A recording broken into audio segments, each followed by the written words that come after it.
स्नेहा का सपना था कि उसे कोई बहुत ज्यादा समझदार और स्मार्ट पढ़ा लिखा लड़का मिले। लेकिन कहते हैं ना, जो भाग्य में होता है होता वही है।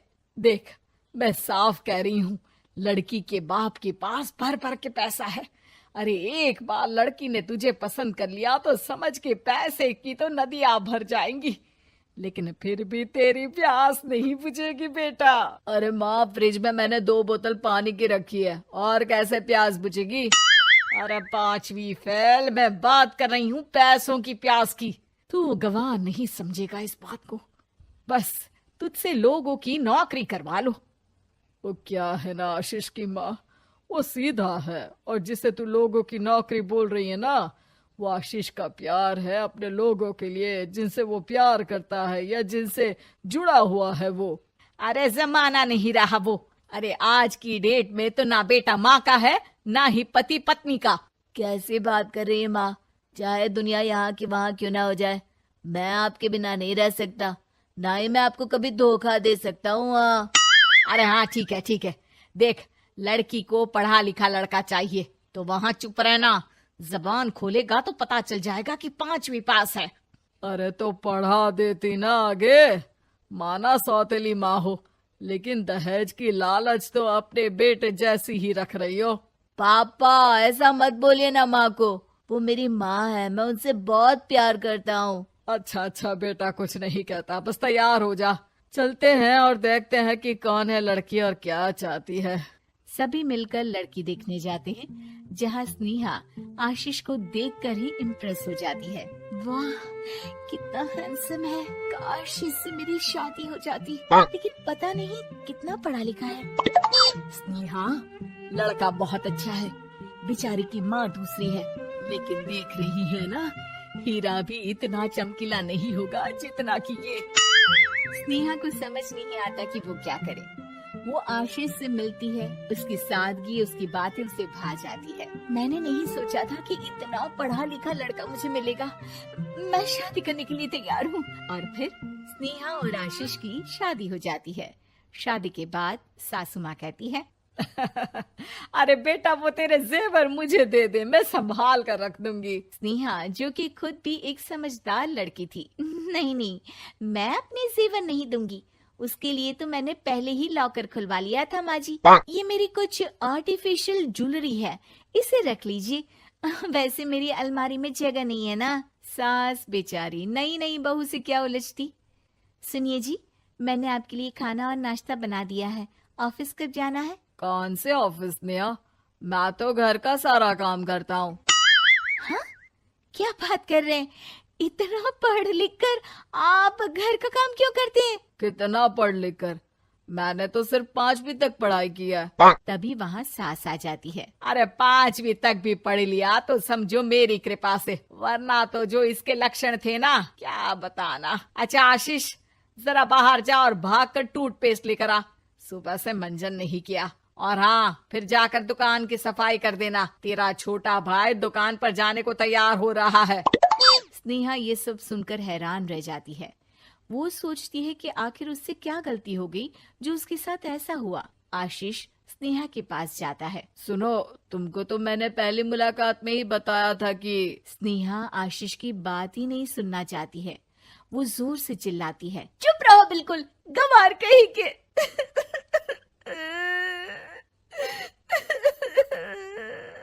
कितना बड़ा धोखा हो गया मेरे साथ। अब मैं इस घर में नहीं रह सकती। प्लीज ऐसी बात मत करो, मेरी पत्नी हो तुम, जैसे बोलोगी मैं वैसा करूंगा। मैं कोशिश करूंगा बाहर जाकर कोई काम ढूंढ लूं, पर प्लीज मत जाओ।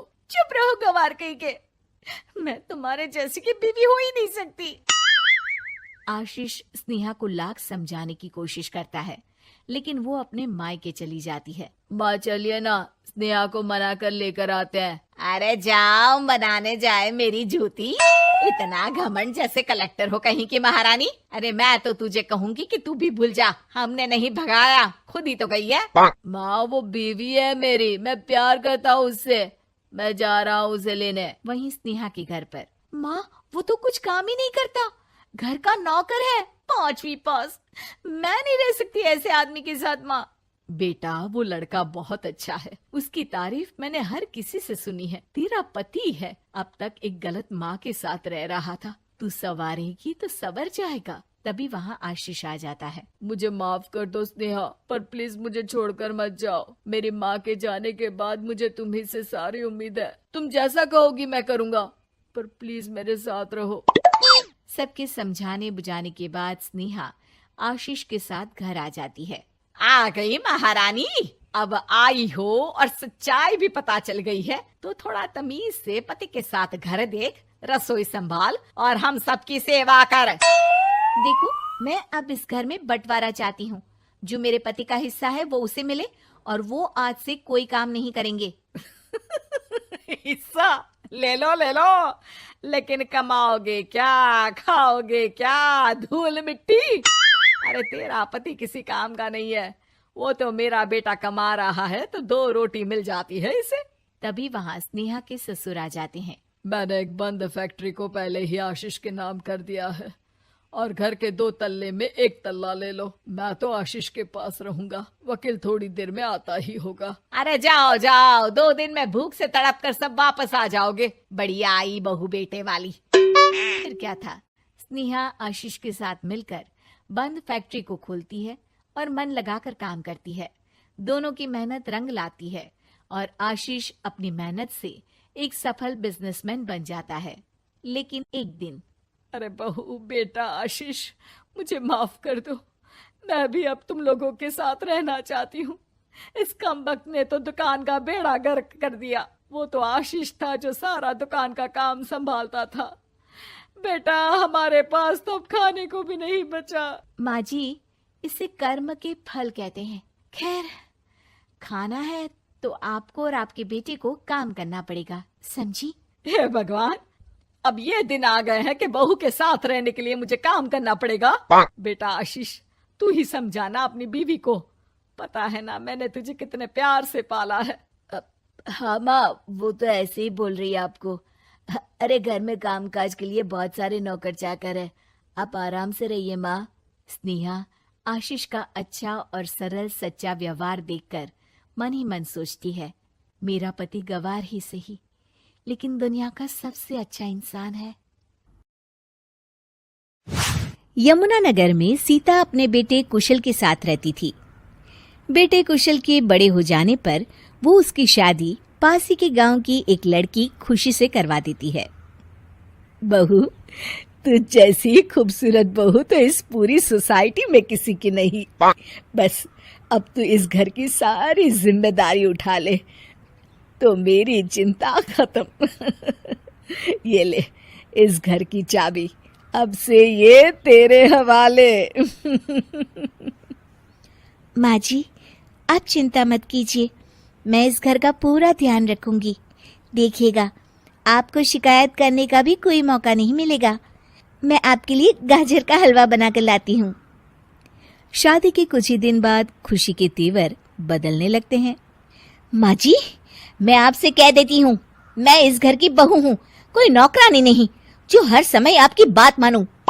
बहू, मैं तो बस ये कह रही थी कि तू हर समय फोन पर ये किससे बात करती रहती है।